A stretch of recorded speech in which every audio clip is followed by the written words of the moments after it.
I think the best thing is being able to, again, to interact with all these different people from around the world who are solid advertising professionals. You can come here and really feel different minds from different parts of the world. You can have a drink with them. You can really interact with them.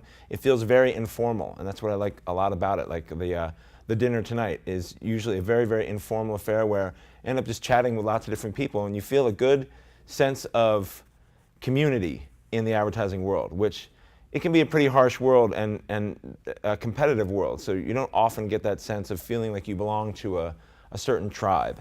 But I think events like this do really reinforce that, and you hear that people's problems around the world are pretty similar in agency life. And their goals are pretty similar as well. So it does make you feel like you belong to something that's fun and that cares about your path a little bit. Yes, I think it would be worth paying money to come to Creative LIAisons because of the quality of people you get here. I mean, you get some pretty world-class people speaking. I just ran into Bob Isherwood in the hallway. You get some world-class minds here to interact with.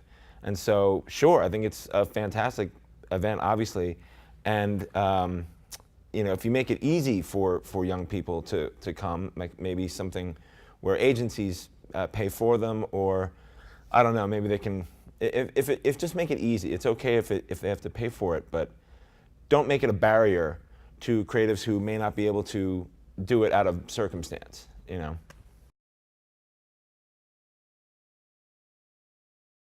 I think that's pretty cool to have young creatives sitting in the judging room, hearing how things are judged, hearing what's important to judges or what they value and what they disregard. I don't mean that that's how you learn how to win awards or game the system, but it's nice to hear that that there's actually robust debate around why an idea is good or impactful for the world, rather than just seeing the results and then not really knowing why they arrived at a certain judging result.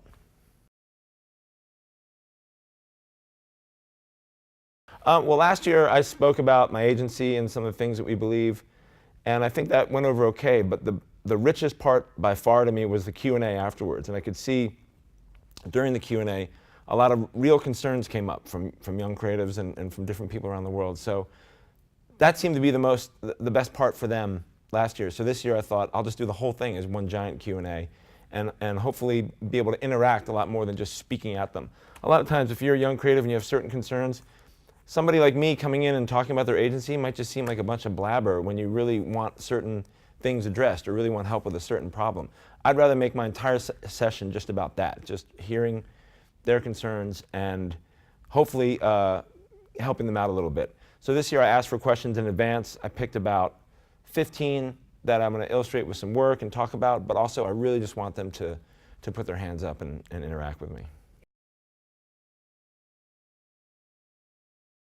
I love speaking to young creatives. I know how hard this business can be and how you can feel like no one gives a shit about your career, and you rarely get really good advice. And a lot of creatives at work feel like if they ask for advice or they feel like they have a problem, they don't want to talk about it because they might feel like they'll be judged harshly for it, or that they'll be seen as weak or something. And I think that's completely wrong. The opposite is true. If you raise your hand up for some assistance, I think that's a sign of strength.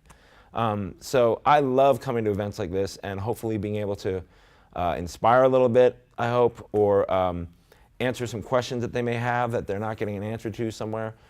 It's tough being a young creative today, I think.